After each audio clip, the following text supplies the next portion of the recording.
Can you believe that there are some people in this world that did not tune in to the Alliance Vlog podcast?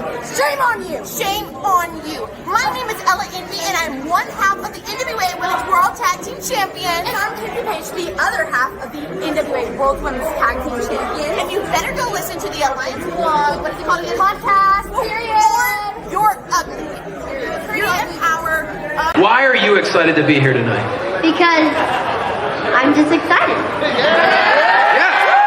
No other explanation. Now, I do believe, tell me the truth. Is it true that your dad has a ringside seat, but didn't get you guys ringside seats? That is true, but it's because of his YouTube channel, okay?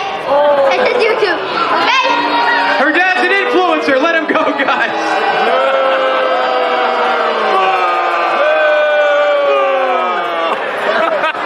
But your dad's awesome, right? Yeah. See, he's awesome! Yeah!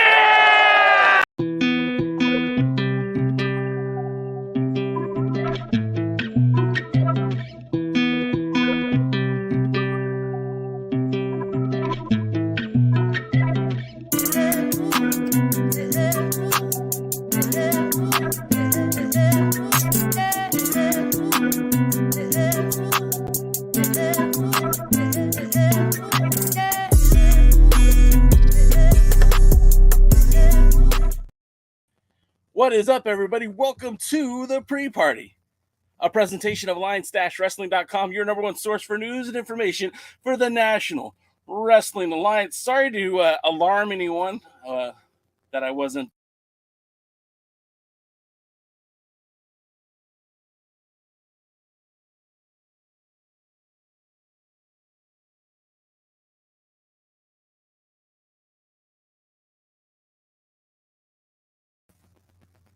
Are we still live? What's going on here? Am I here? You guys see me? Someone give me a thumbs up. Oh, man. All right, let's see. You guys are already here in the chat.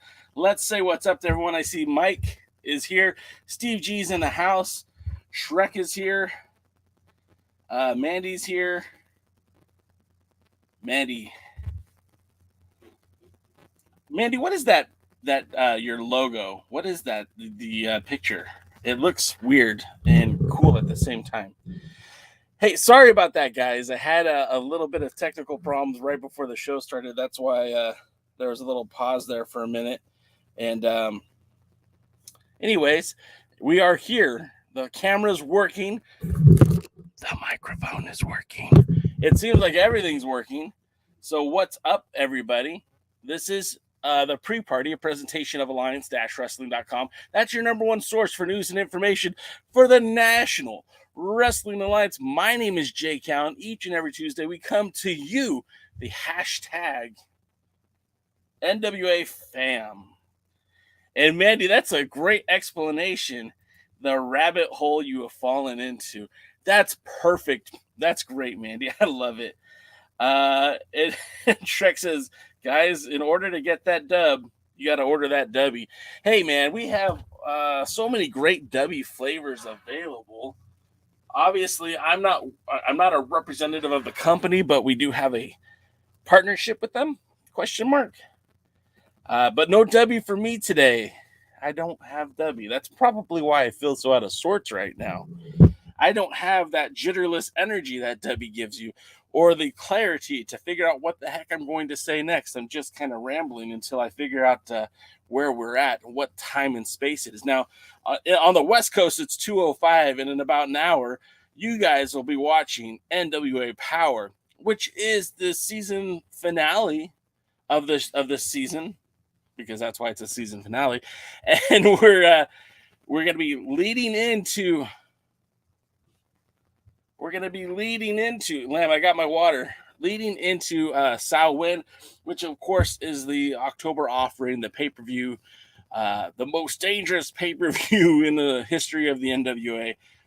And I got to be honest, man, I'm very indifferent towards this pay-per-view. I haven't felt like, I don't feel like they've really kind of pushed us in a good positive direction. Now, I like the build, right? Everything kind of was built up very well on this season of Power. Every match served a purpose to get us to the pay-per-view. Obviously, kicked off with Ruthie Jay winning the #1 contendership to challenge for the Women's World Championship. With the explanation, of course, that Tom Latimer was cashing in his Lucky 7 series to wrestle at the October pay-per-view very early into the season. We also saw like the #1 contenders for the tag titles, Murknox, basically just demand another shot at the titles, and it was under Aaron Stevens' rules that we're going to get this was the round table tag team title match. I'm not exactly sure what that's all about.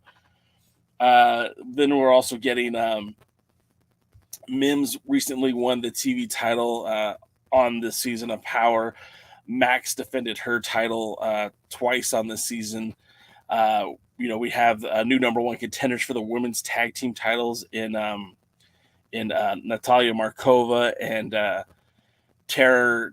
Taylor Rising. I keep wanting to call her Terror Rising, the old Triple H moniker. So yeah, I mean, everything seems to make sense for this pay-per-view, with the exception of the war match, where they just kind of threw some people in there, and the 6-man tag, where again, they just kind of threw some people in there. I would have liked to have seen just some storylines, because look, we do have a couple of storylines brewing within the NWA. Obviously, the Brothers of Construction with Violent J of the ICP, and Vampiro with La Rebellion. They really have been building up this match. They've been doing it since before the Crockett Cup. So I feel like there's been a natural progression, some build there. Now, we do have some storylines that are probably going to be coming to an end during the pay-per-view. We have Brady Pierce versus Rush Freeman, with Rolando Freeman as special referee, and that's going to be a loser leaves town match. So the winner of this gets to stay, and the loser leaves. So, I mean, that's kind of cool that we're getting some conclusion, right? We're not going to have either of the TV titles will not be defended at the pay-per-view, which I think is kind of refreshing, right? Because it's a TV title, not a pay-per-view title. It'll be interesting to see what happens, how they work in the Midwest Championship coming from Exodus Pro, how they interweave that into the NWA storyline, and if that title gets defended on pay-per-view, or will it be relegated to opening matches, dark matches for the pay-per-view, or will it be a part of Power on TV, or it'll be just like a special attraction? Maybe it won't be seen very much at all.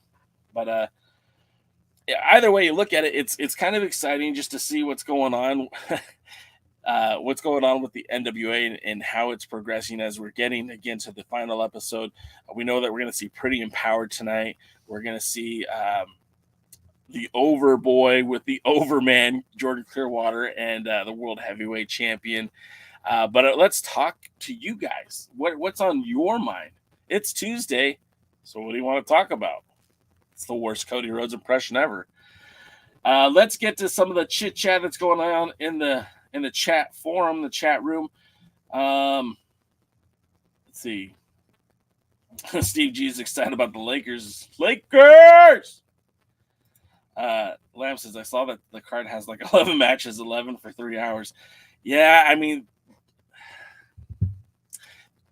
it's wild to me because if I'm Billy Corgan, right, Lamb, and I'm not, and Billy wouldn't listen to me anyways. But if I was the NWA, I don't have a problem with putting that many matches on a card, right? But they don't all have to be on a pay-per-view. You know, you could have a few dark matches or film matches just specifically for the next week's Power. I mean, when you look at the pay-per-view, and I think I have it here in front of me. Nope, I don't. I'll get it. It's okay. I can find it. What's wild to me is that they don't have like okay, so like a match like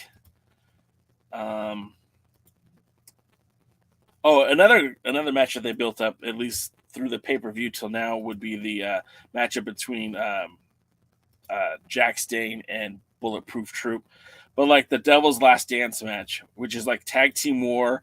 It just doesn't make a whole lot of sense. As I sit here and look at, like, you have Mims and Draper teaming with Loa. Never mind. I'm not gonna try to say his name. I can't get it right now. Teaming with Sauronaro and Gags the Gimp to take on the team of Max the Impaler, Judeus, Magic Incorporated, and then a new guy who we've never even seen him before. And then the NWA is also like that match to me. I don't know why we're getting that. And then the matchup, they're doing another pre-show match that features the four ladies, Samantha Starr, Celeste, and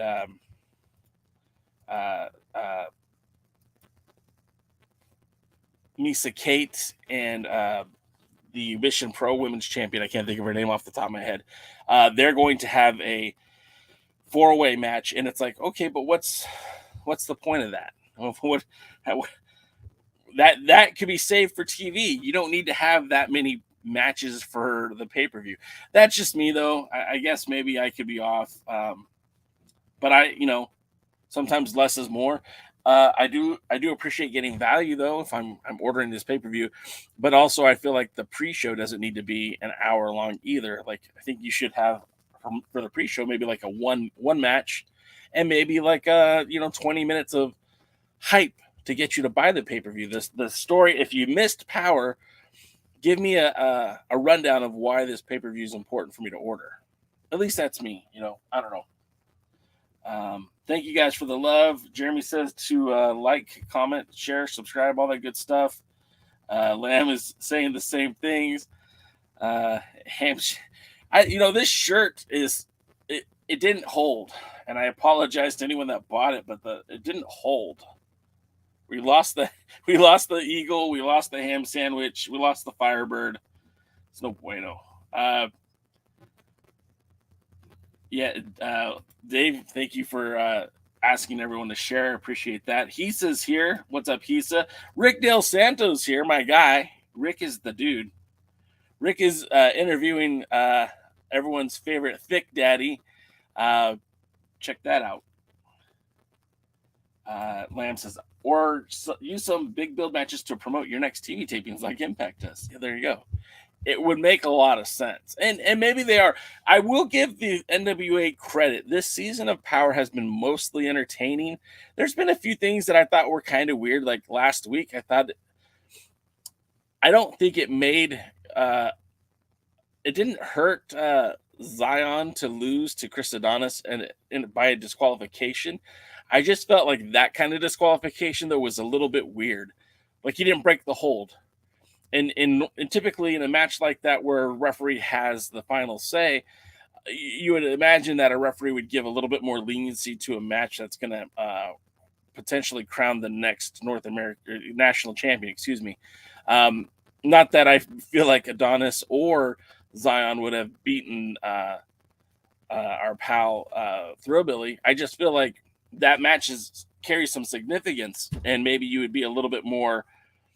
You keep your hands in your pocket a little bit more. You know what I mean? Like, you're not gonna call out a penalty. You're not gonna disqualify someone, especially just because the move went a little bit long. I think you could have played it up better. Like, maybe Zion got frustrated to come out with a chair to hit Adonis, or something like that. I felt like would have carried more weight and would have been a little bit better way to end that match. Willie's talking about the CW, and excuse me. And the thing about it is, when it comes to the CW, everything you're hearing is just speculation. Everything that you're hearing right now, sorry guys, there's something in my nose. Everything that you're hearing right now about the CW is just speculation. Nobody from the CW has made any kind of official announcement. Billy has not made an official announcement. And although he did acknowledge that he has 2 deals in play to put the NWA on a top 20 channel, we don't know what kind of program it is. We don't know when it's going to air. We don't know what channel, what time, what place, or anything. So everyone who's excited, I mean, that's great, man. Be excited, and especially when the news breaks, I'll be excited with you. But, some of you might remember this, others might not. But at one point, the United Wrestling Network had a deal with CW. It was CW Plus. It was the CW2 channel. And although it was available in a lot of markets, it still didn't really get a lot of traction. It was not on the same time at the same places it wasn't a consistent release. So, if it was Tuesday at 4:00, you didn't necessarily have an episode of the United Wrestling Network to watch. Maybe it was an episode on Tuesday. Maybe it was on Thursday. Maybe it was at 10:00 at night. Maybe it was at 2 a.m. It wasn't very consistent. So if the NWA signs a deal like that, sure, I'm going to be happy for the extra revenue streams that they're building. Sure, I'm going to be happy for the extra eyeballs that are going to be able to see it. But at the end of the day, I don't feel like that deal is a difference maker. Now, if this deal that they have with this unnamed group, let's say it is CW, let's just say it's CW, although I don't know for sure if it is yet, but let's say it's CW. If it's CW at 6:00 on Tuesdays, is that going to be, well, let's be honest, it's not going to be at 6:00 on a Tuesday. It'll probably be like at 8:00 on a Tuesday. I think that's real exciting. And that's pretty cool if it's consistently at that time. I think that's great. And I think that's going to open up a whole new world for the NWA and its fan base. And, the wrestlers, the talent, everyone involved, you're going to, with that kind of exposure, you're going to get more opportunities, more avenues to promote the NWA. But if it's anything short of that, I don't know if it's going to be such a difference maker. I could be wrong. Okay, more of the comments. If it is on CW, will you be able to watch it on the CW app the day after it drops? I would imagine you could. If you go to the CW right now, you could watch everything on the CW for free. You don't even have to have a login, a passcode, or anything. So I would imagine yes. You buy the pay-per-view because you love the NWA. James, that's exactly it. I'm going to watch it. I'm definitely going to watch it. But it's not... it wouldn't... if this was any other promotion besides the NWA, I wouldn't care. If it wasn't the 10 pounds of gold in the main event. Now, don't get me wrong. I think Tom Latimer and EC3 are going to tear the house down. Or at least I hope so. I think Ruthie Jay is going to show the world a lot when she steps into the ring with Kenzie Paige. And the big test really is for Pretty and Power. Kylie and Ella, are they going to be able to hang on to the tag titles? You have to remember, Ella Envy has been very successful at winning NWA titles, but she's been very bad at holding on to them. She's held three times she's the champion, which means she's lost the titles twice. and 2 of which were on the first defenses. No, 1 of which was on the first defense. So we'll see. We'll see how it happens and what happens next. Guys, you better subscribe or tires will be under your bed tonight. Thanks for the shout out, Shrek. I appreciate that. Dodie says, I wonder if November Rope Arts Arena taping will be some preparation for the TV deal, since it will be different than most of the Power tapings. Yeah, I was just thinking about that the other day, because it is going to be in a different environment. It is going to be in a different venue. And what can they, from the confines of the Skyline Studio, which looks great, are they filming on November 4th for a potential network TV deal, or are they filming for the YouTube Power that we've known and loved? What are we going to get on, let's say, November, 6th, 7th, whatever? I think it's the 7th, the Tuesday following. I don't know. UWN did not come on my CW location. It didn't go on a lot of them. It went into 110 markets. And that sounds like a lot, but really when you think about the gravity of the United States, that's not a whole lot. But the deal didn't last very long either. So again, what kind of deal did Billy sign? What kind of opportunities does this create? Is there going to be positive cash flow for the NWA? Are they sharing advertising revenue? Is the station that he's working with, are they going to cover the production cost? I mean, a lot of this stuff is very important. People are saying, hey, now that the NWA is on a TV network, let's sign CM Punk. Let's sign Dolph Ziggler. It's like, well, where's this money coming from? There's so many things that we have to know before, the NWA can do these things. Now, of course, we're fans. All of us, everyone in here, we're all fans. So it doesn't really actually matter to us. It's not our money, right? But Billy, it is Billy's money. And I'm not saying that Billy's frugal, because we've seen him spend money, especially on the right talents. I guess everything's got to make sense. There's got to be a return on investment. I look at things very much like a business. Almost every aspect of my life, I look at like a business, because I'm a business owner. And if I can make money doing something, I'm going to try to do it. If I'm going to lose money doing something, then I probably won't. And I could love something, but if I'm not going to see a return on my investment, I'm not going to take that opportunity. Heck, that's why you've never seen a J. Cow wrestling promotion, because I'll probably lose money, and I'm not interested in that. But maybe one of these days. I was always wondering that Billy never approached to get Access TV back when Impact and NWA worked together for Empower. Maybe he did, but we'll never know. Well, I feel like there's been a lot of back and forth. I feel like there's been a lot of posturing. And I know that Billy has been trying to get on TV since Jump Point. I know that they originally were looking to be on the TBS Sports package. And I think that this, because that predated what they were doing with All In, All Elite Wrestling.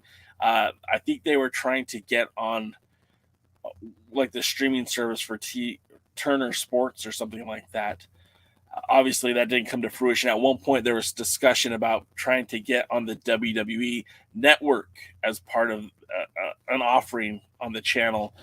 And I think that would have been great. And I know a lot of, especially like Willie Bowen, hates the WWE, but there's so much vintage NWA content on Peacock now and on the, formerly the WWE network, that there could have been a lot of opportunities to cross promote some of the older stuff. And maybe some of that older stuff could have been pointing you to the newer stuff. I think there would have been a lot of great opportunities for the NWA had that came to fruition. And then, of course, if it's working so close with the WWE, you would imagine there'd be like a pipeline to NXT that would go right through the NWA. We'll have to wait and see. Steve says, I'm surprised still no wrestling on ESPN. Yeah, it has been a while. I think the last wrestling show that ESPN carried was on their ESPN Classics, which was like the AWA. And I think later they used to, I know in the 90s, early 90s, ESPN used to carry Global Force Wrestling. Global Wrestling Federation, the GWF. Lamb is the best, man. Lamb, I love you. Mike says that the one good thing about CW, they don't do what other networks do to restrict you from viewing unless you have a cable TV login. Yeah, CW is free for all, which I don't know. The model that the YouTube uses for its content also makes everything free for all. I mean, I guess there are ways to order premium content on YouTube, but I guess it's mostly free for everyone. And then of course, I don't know if you guys heard this, and it's kind of somewhat related, but not exactly related. Ring of Honor is now the subscription service on Ring of Honor will now include the pay-per-views as well. James H. Jackson pointed that out to me just the other day. So now, if you are excited to see Ring of Honor's final battle in Texas, if you're already streaming ROH through their network, the pay-per-view will be included. So that's pretty cool. Mike says he hopes that Camille doesn't cost Tom the title. Me too. I don't know if I'm a fan. I'm more of a humidifier. That's all right. That makes me laugh. I think you got to spend money to make money. Shrek, that's true, but you got to also imagine how much money Billy Corgan's already spent on the NWA, right? This wasn't a startup where you just say, okay, I'm presenting the Smashing Pumpkins Wrestling Company. No, he went out and bought a brand, and it wasn't cheap. It wasn't as much as a lot of people think, but it was a heck of a lot more than it was probably worth. I'll just say that.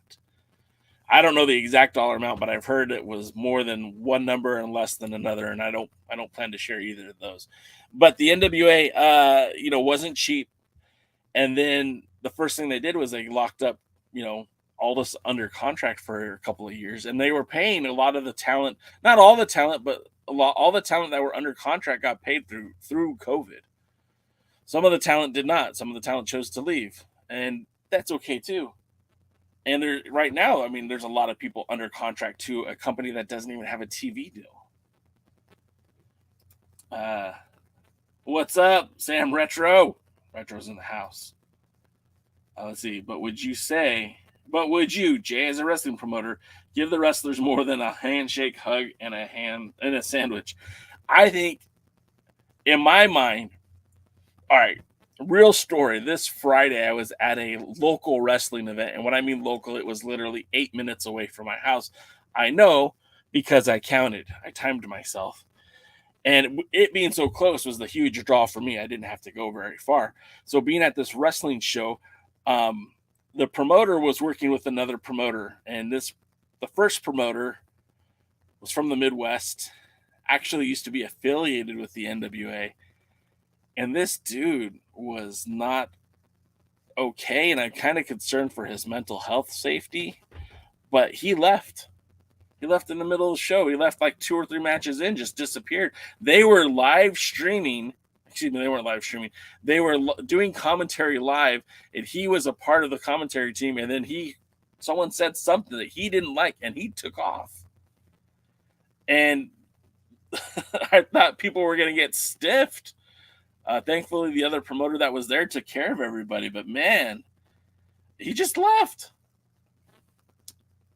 I would never do that to anybody in wrestling. I would not promote an event unless I had the money to pay the talent before the show even started. See, the thing is, man, when you look at pro wrestling, the endeavor of running a wrestling show, if your goal is to make all the money for the wrestlers the night of, you're doing it wrong. Because chances are you're going to lose money. In reality, I don't know how a lot of these guys keep going back and doing wrestling, because you see them paydays are paydays, but when there's 20 people in the audience, 50 people in the audience, 100 people in the audience, how much is the promoter actually making? $1? $10? $100? $1,000? Like, how much is he taking home for all the work that he's doing? Again, that's another reason why your boy Jay hasn't even tried to do a wrestling show. Just looks like it's such a kick in the ass for a lot of these guys. I think Camille is going to screw Tom somehow. Man, I hope not. I want Tom to either lose because EC3 is the better man, or I want Tom to win the title. I don't want her to be involved at all. And I think Camille's great, but I don't want an angle where her and Tom are feuding against each other because he cost her the title or whatever. If he doesn't win it, he doesn't win it. If he doesn't win it, how much longer is he going to be around? My boy, the mayor, Adam Pearce, getting kicked out of SmackDown was a soft warm up. Yeah, man.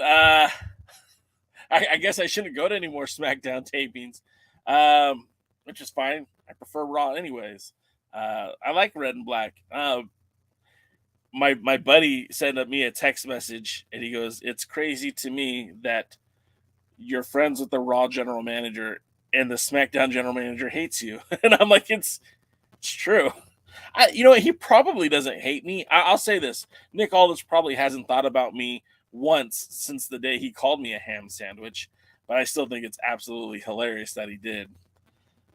Imagine the Smashing Pumpkins logo as a side plate on every NWA title. Well, that would be the greatest day that I ever saw, Lamb. Actually, I wouldn't like that at all, to be quite honest. I'm proud of Billy for keeping it as separate as he has. Like, there have been lots of opportunities to do stupid stuff that would blend the wrestling and the music together. Even having Markova and Mercurio during the live performance, I think was a little bit, I thought it was lame. But the wrestling at the concert, I thought was a great idea. And I hope that's something that they continue to try to do. I heard there was a lot of insurance issues, and that's why they didn't do a lot of the touring with the NWA and Smashing Pumpkins in the U.S. They kind of it cost exponentially more to have the wrestling on those shows as well. So I get why they limited it, but I thought that was a great idea.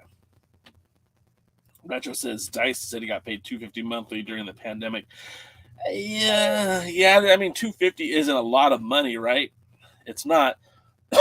But if you're not working, I mean, it's just $250 for just being there, just being a part of the organization.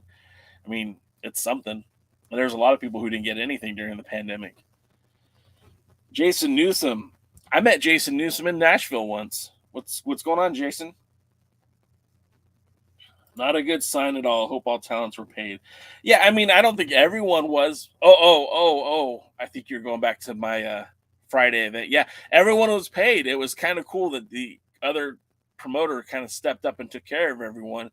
And hopefully the other company will take over the building that they were at, because it's actually a really cool building for wrestling. And there's a little bar adjacent to the building so that they can literally have cocktails. You can have your beers and, daddy sodas and whatnot. There was no show during the pandemic outside of WWE, and AEW. $250 is better than zero. Yeah, I agree with that. Mega says he's excited about the submission match. Yeah, I mean, so where do we go from there, right? Jax Dane is a guy who he should be a made dude in the NWA. He should be one of these guys that I feel like, we need a title match. We'll bring Jax Dane in. I feel like he's a guy he's already accomplished everything. The only thing he hasn't done is won the TV title, right? But I feel like he would be a perfect opponent for EC3 or Tom Latimer, depending on who wins, if they needed another type of a big guy opponent for whomever. But I don't feel like that's going to be the case if he loses. With that being said, Bulletproof Troop is a mixed martial artist. How can he lose? How can he lose to Jax Dane? It's one of these situations where I don't know if that was the right idea for this match. Maybe it should have been a hardcore match. If you want to carry out this feud, maybe it should have been like a anything goes match, and you could have had Bulletproof Troop keep forcing that submission until he got a victory. Otherwise, I feel like if Jax Dane wins, it totally kills Bulletproof Troop. If Troop wins, then it certainly slows down some of the momentum that Dane had. Will the NWA be part of the stadium tour in 2024? If I had to guess, I'd say no, Sean. I don't think so. Too many variables with that. I mean, if it was at the stadium, at least there'd be places for them to do it, like a lot of places. But I just don't feel like that's something that's going to happen. So SmackDown GM dislikes you, but Raw GM loves you. You and Dave have something in common again. Yeah, that's funny. I didn't think about that either. I'm going to stretch my reach and book Pierce versus Aldis at WrestleMania. Mayor, you and I are on the same page, and I hope they just keep going back and forth until it turns into a match. But then again, if it turns into a match, and although Pierce has been very loyal to the WWE and has been in that position for quite a few years now, are you going to put, and this is no disrespect intended to my guy Adam Pierce, who I think the world of, the 45-year-old Adam Pierce who hasn't wrestled since 2017 in a televised match since 2017 over the guy that used to be the world's heavyweight champion just a few years ago. Oh man, because I can't see them doing it the other way, but who knows? Let's see.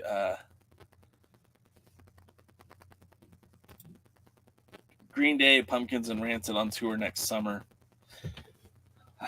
Yeah. Yeah. Steve G says that Markova needs a big push, major push. I mean, Markova's in a weird predicament too, and I feel like that's why I think she might win the tag titles with Taylor on Saturday night, because she made efforts to win the TV title, and those were refuted. She made efforts to win the women's title. Those were also refuted. So, she has been unsuccessful in capturing gold in the NWA. This is her first time wrestling for the tag team titles. I just don't know if she's going to be able to pull it off. But again, you're pretty empowered, has been resilient. But it's really all up in the air. I could honestly see this one going either way. This wasn't supposed to be my prediction show. That's supposed to be on Thursday with some of the other Alliance guys. But I don't know. We'll see. Dave Scooby, and you're absolutely right. Having a hardcore, violent NWA pay-per-view in a no-blood state is idiotic to me. I don't think they thought this one out fully. Sam says it's cool to see the NWA and TNA going back to the original roots. Yeah, the NWA hasn't really strayed from that. It's TNA going back to its historic roots, which is kind of also a bit puzzling to me. And I get it. I get it. But I still think, what better way to prove that you don't know the identity of your brand when you've changed the name now 5 times in the last 10 years, right? TNA, Impact, Global Force, Impact, and now back to TNA. It's what if you figure it out, man? Figure it out. Mike, I'm also glad that the Heat Seekers are returning. We're getting I was looking at it. They've made the announcements of 30 of the talents that'll be there in Sarasota, Florida for the next round of TV tapings. Or is it Sarasota? Oh, no, it's the Nashville ones. I think this is it. Yeah, Skyway Studios. There's been 30 talents that have been announced, and some of the names are interesting that aren't going to be there. Of course, card is always subject to change, but we do see there's a lot of different names on there. So your guess is as good as mine. We'll see what happens next. But I don't know. I agree with what Scooby said about the no blood in a ultra violent pay-per-view. I think that announcing the names that they did announce kind of gives away what might happen when we're in Nashville. But it is what it is. Steve says she should have been the one to dethrone Camille, and that's my opinion. Going back to Markova, I don't necessarily disagree with that. I just felt like who has a bigger upside, Markova or Kenzie Paige? if you're looking at it just in terms of like long-term investment in an athlete, Markova is a little bit older than Kenzie Paige. Paige is young. She could be the driving force of the NWA for 2 decades. And I just don't know if that's the plan with Markova. And again, we don't need to have Kenzie Paige be a one-time women's world champion. She could be a multi-time champion. Just have to wait and see. Pierce got COVID there and didn't snitch anyone or anything out. Aldous just got there. Maybe doing the job would be him paying his dues. All right. David, what is going on, man? I think this is the first time you've joined us here on the pre-party with J Cal. I'm J Cal. Welcome to the show. What Scooby said is why the Athletic Commission is going to fine-tooth comb the NWA event. Also, why there's so many gimmick matches, such a mystery box match. I just wish it was a normal pay-per-view. Some of these matches, like, okay, I get why you'd want to have a no holds barred type match between Blunt Force Trauma and Murknox. Obviously, they've had some issues having some legitimate one-on-one competition. I get why you do that same kind of hardcore match with the Brothers of Construction and La Rebellion because, again, there's a lot of animosity there. There's no reason for Thrillbilly and Chris Adonis to have a hardcore match. There's no animosity there. There's no animosity between Ruthie Jay and Kenzie Paige. There's no animosity between Markova and Rising versus Pretty Empowered. I mean, like, there's no animosity to build to that. There are some matches on the card that do have some history. Again, Freeman and Brady Pierce would be a match where you could see some animosity there. The tag team war, again, I just feel like that was a. Anyways, Steve G says, I say Markova is more of a force right now. Kenzie needs to grow.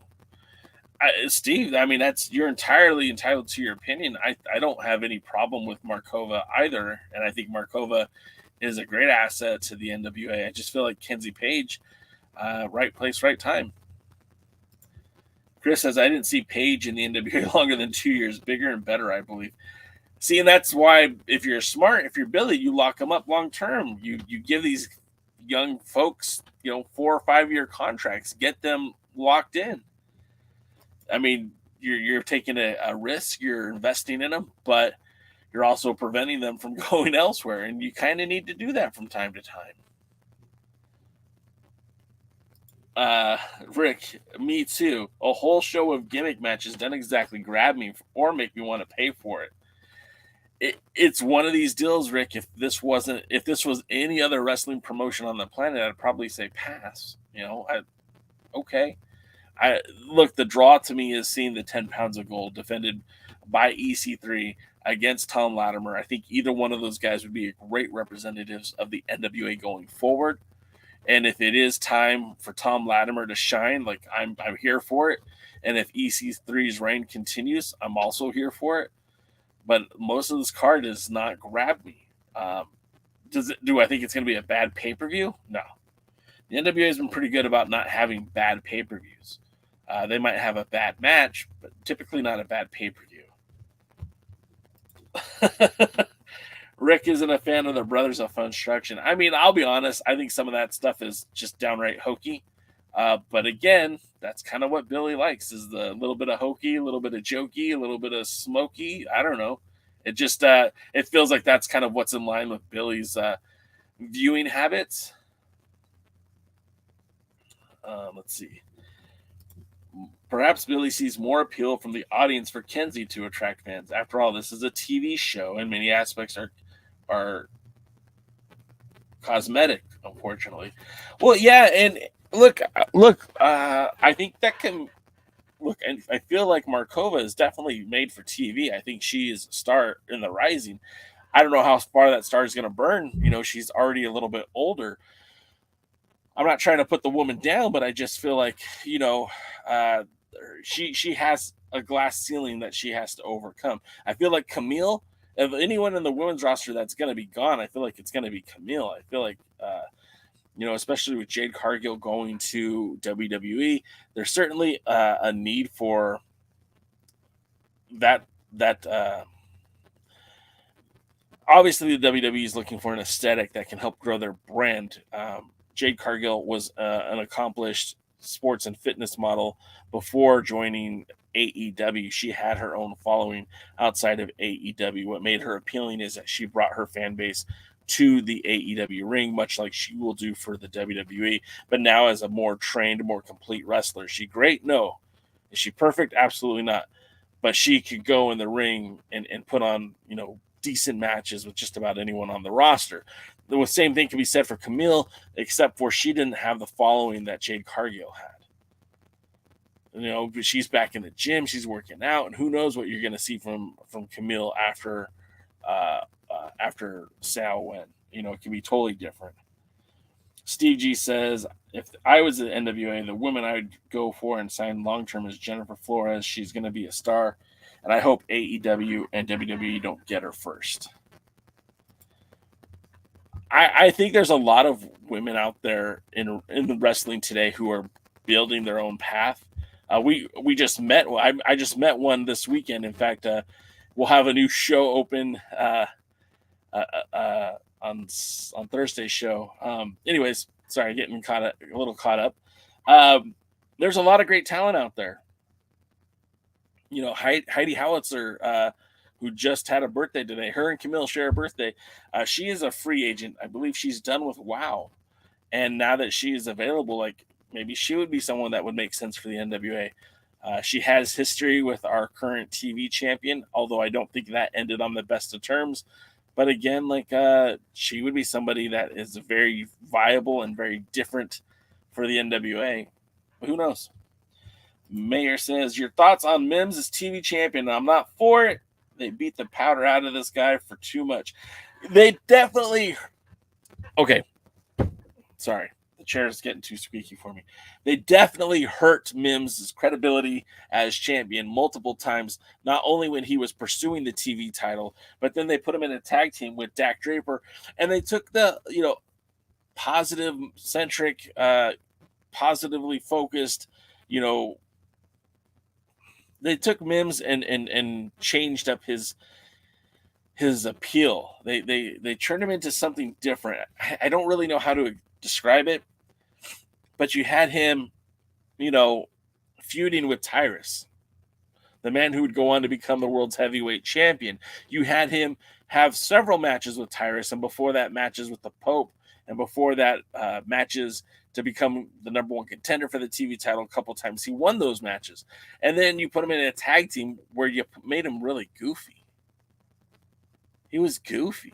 Dak Draper became goofy. And I get it, Magnum Muscle, hey, two big buff dudes. Sure, okay. But you're right, they took some of the sauce out of his sizzle. With that being said, I could see Mims really going on a run here. I don't foresee Mims going to the best of 7. But I could definitely see that happening. Sorry. I don't see Mims becoming world's heavyweight champion. I don't feel like he's going to hit the lucky 7, but I feel like he could have a good run as TV champion. And it just depends on who they put him in the ring with, right? My hopes is that they do him right by putting him in the ring with guys like Jeremiah Plunkett. And maybe some guys that could help Mims shine as TV champion. But thus far, we haven't seen it yet. Steve G, you're leaving a little bit early, man. I don't think the NWA kicks on until about 3:05. That's in about 15 minutes. But we'll see you Thursday or Wednesday. But yeah, I'm excited to see what's going to happen for this week for Power. Again, a lot of good matches are coming this week. We have Pretty and Power, the threesome, Kylie, Kenzie, and Ella. They'll be in the ring with WOAD, Samantha Starr, and Ruthie Jay. It's kind of interesting to me that you've got Ruthie Jay, who will be challenging Kenzie Paige for the women's championship at Samhain. WOAD and Samantha Starr, I don't think are on the. Well, WOAD definitely hasn't been announced yet for the pay-per-view. Samantha Starr will be part of the 4-way. I think this will be a fun match to check out. Of course, it kind of shows the definition of how good Pretty Empower has gotten, what they're going to be able to bring to the table. Another match that's scheduled for tonight is there's going to be a 2-on-3 match. It is the Blunt Force Trauma taking on a trio of, I would just say it, enhancement guys, but that should be a fun one to see BFT get going there in the ring. The other match that I'm really looking forward tonight, I think you guys will be too, is Murknox versus the Fixers, right? The Fixers used to be one of the best tag teams in the NWA. They had the Brain and Braun. I mean, well, the Brain was Colby Carino, excuse me. The Braun was Jay Bradley, the Wrecking Ball Legursky. They had that killer instinct. Then they kind of dumbed them down a little bit after Carino left the group, and they kind of became a comedy act. And since losing the titles, there hasn't been a whole lot of funny business going around. Now you do have that Fixers Incorporated LLC, whatever it's called, and they to a lesser extent they include the Fixer and they include Matt Vine. But I'm very much looking forward to seeing it go back to the roots of just Wrecking Ball Legursky and Jay Bradley stepping into the ring with Murknox. I think that's going to be a hell of a fight. I know it's a hell of a fight. I think it's going to be something you guys are going to definitely enjoy. James says, Tom can't carry the NWA on the mic, and the answer is not having Camille talk for him. Is that the sentiment of everybody in the chat? I'm curious. I don't know. Did some of the promo work that Tom has done recently, I thought has been pretty good. Y'all disagree? Anyone agree? Disagree? Say something in the chat. Let me know that you're here.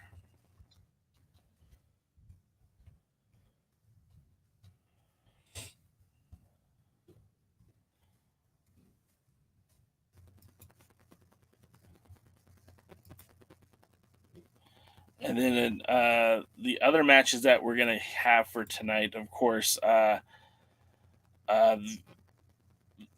Golden Boy teaming up with the Overboy, Jordan Clearwater. I said that wrong. The Golden Boy teaming up with the Overman, Jordan Clearwater teaming with EC3. And then, of course, a new team of Jeremiah Plunkett and Mario Pardua taking on the Magic Incorporated. I'm kind of interested to see what's going to happen there. As we know, Jeremiah Plunkett isn't a guy who's got a lot of face time this season of Power. And since the breakup of the Ill Begotten, he's almost been forgotten. So teaming up with Mario Pardua, who had a few good matches 2 seasons ago, I think it's going to be interesting to see what will happen for the NWA. Heap says, when Tom's fired up, his promos are good, but definitely takes some promos off. Would you think now, Heaps, do you think that would be the case if he was the world's heavyweight champion? I'm not sure. I'm being honest. I'm not sure.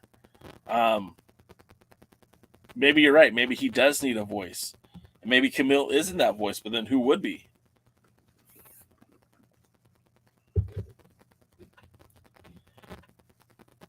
But so yeah, we've got a good season of Power.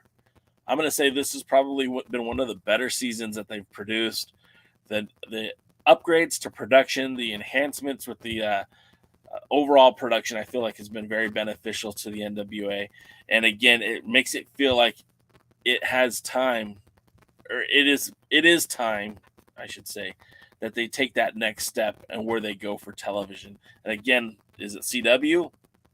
I don't know for certain. If it is, that'll be great. If it's not, where else? Where are they going to end up? We only know when Billy announces it. I also feel like with the talent too, this is the best roster I think they've had in a while, probably since Nick Aldis left. Matt Cardona is kind of a guy who comes and goes when he pleases. EC3 is a former, WWE star, definitely a TNA Impact star. Tom Latimer has certainly been holding it down for the NWA. You look at the rising stars, the Thrill Billy, the Kenzie Paige, the Kerry Mortons of the world are certainly bringing a new aspect to the NWA. And I feel like things are starting to fire on all cylinders. Is there still some bad booking? Yeah. Do some things still not make sense? Yeah. Sometimes are they trying too hard? Yeah. But overall, I feel like the show has definitely been better this season. Better than it's been in a while. Heap says he had some promos as the TV champ where he comes off not caring. This is true. This season, he's definitely been on his game. He hasn't had a lot of opportunities for promos, though, either. JB says, I don't think he can consistently work the mic, and there's always that threat that Camille's going to grab it from, just like Nick Aldis did to everybody. Where do you think she learned it from? Dave Scooby says, Thomas fine as is, not the best, but definitely not the worst. He's been in limbo. Just let him shine and see what happens.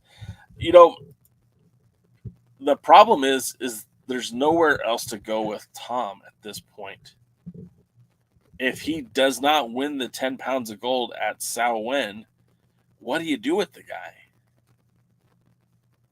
Former tag team champion, won the TV title, carried it to the best of 7 series.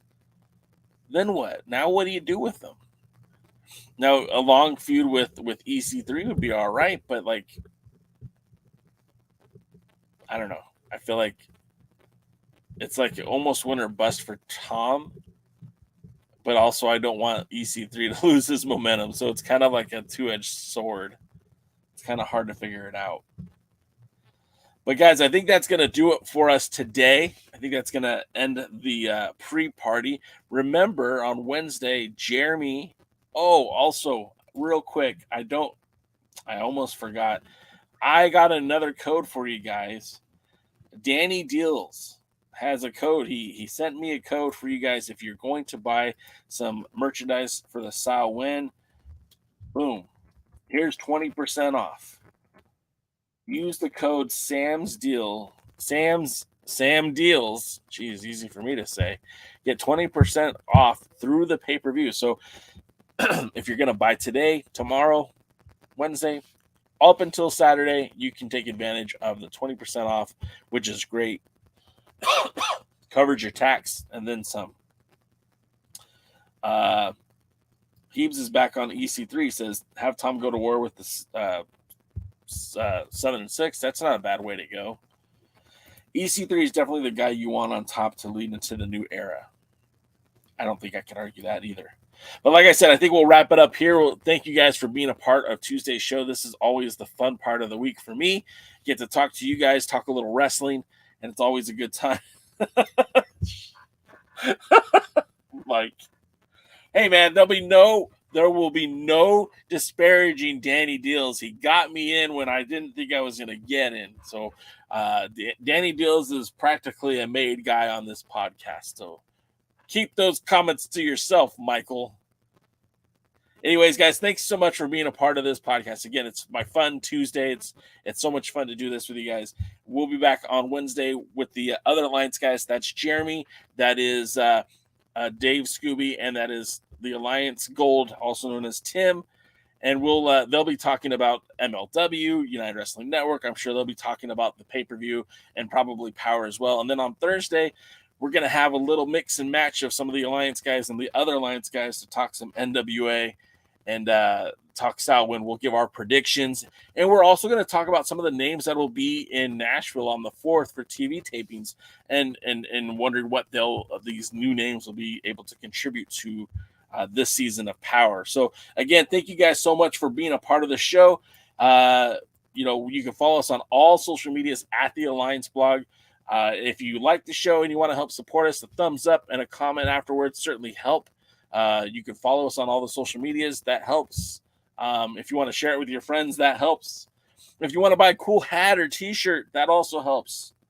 But until next time, thank you so much for being here, and we'll see you at the matches. Thanks for checking out the pre-party, a presentation of Alliance-Wrestling.com. You should hit that subscribe button and join our community. I also want to remind you that we recap NWA POWERRR every Thursday at 8 p.m. in the live stream. We try to stay social, so find us at the Alliance blog. And until next time, we are the Alliance.